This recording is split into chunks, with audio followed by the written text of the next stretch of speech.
এটা হচ্ছে বিয়ের দিন। সকালে আমরা যাচ্ছি, সকাল না দুপুরের দিকে আমরা যাচ্ছি বরণ করতে। মানে আমি বরণ করবো না, বড়রাই বরণ করবে, আমরা যাচ্ছি। আর এখন আমরা যাচ্ছি, এই যে এসে দাঁড়িয়েছি। কেমন লাগছে আমার এই গায়ে হলুদের লোকটা, কেমন লাগছে সবাই কমেন্ট করবে।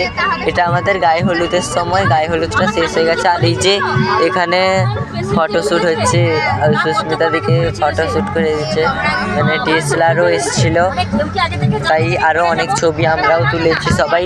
এরপর আমরা বাইকেতে চলে যাচ্ছি, বাইক দিয়ে রাস্তার কাছে, তারপরে ওখানে গেলে আবার এখানে চলে এসেছি এই যে রাস্তায়, এদিক দিয়ে আমরা এসে এখানে দাঁড়াবো কিছুক্ষণ, কারণ একসঙ্গে সবাই যাব বাইক নিয়ে। অনেকগুলো 20-30টা মতো বাইক যাচ্ছিলো আমাদের সঙ্গে। এই যে বাইক, আর আমরা বাইকে উঠে পড়েছি, এখন স্টার্ট হয়ে গেছে গাড়ি, মানে সবাই চলে এসছে। আর এখন আমরা পৌঁছেও গেছি ঘরের বাড়িতে। এখানে তত্ত্বগুলো ধরা হচ্ছিল, তত্ত্বগুলো সবাইকে দিয়ে গেছিলো। আর এখানে এসেই প্রথমে শরবত খেয়েছি, এরপর আবার খাবার খেতে চলে এসেছি। শরবতের ভিডিওটা আর করা হয়নি। এই যে এখানে প্রথমে ফ্রাইড রাইস আর পনির আর ব্যাডমিন্টন হার্ট এগুলো দিয়ে গেছিলো। এরপর আমি খাচ্ছিলাম, কেমন হয়েছে, খুব সুন্দরই হয়েছে। আর এখানে দিয়েছে দই কাতলা আর পটল ভাজা, বেগুন ভাজা আর আলু ভাজা। আমাকে কারি পাতাটা একটু বেশি দিয়ে গেছে। আর এখানে চচ্চড়ি ভাতটাও দিয়ে গেছে, আর ডাল, এই যে চিংড়ি মাছের মালাইকারি। আর এখানে আমি বসে একটু দেখছিলাম, আর এখানে খাওয়া হয়ে গেছে অনেকটাই, আর আমি বেশি খেতে পারছিলাম না।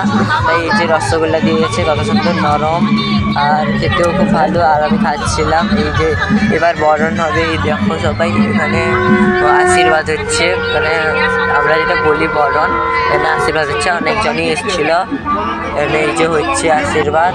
আর আমাকে তো এখানে রেখে দিয়ে গেলো বরকে নিয়ে যাওয়ার জন্য। আমি একা বসে বসে বোর হচ্ছিলাম, আর ডিএসএলআর তো ছিল, তাই ওখানেই ফটোশ্যুট করছিলাম কিছু। আর এই যে বরও বেরিয়ে পড়েছে। এখন আমি এই যে চলে এসেছি চাল ছাটা হয় কি একটা বলে, ওখানে আমি একটা দেখছি। আর এখনকার জন্য এইটুকুই, আসতে চলেছে আর একটা ভালো ব্লগ। তো bye bye, like comment share করে দেবে, বাই।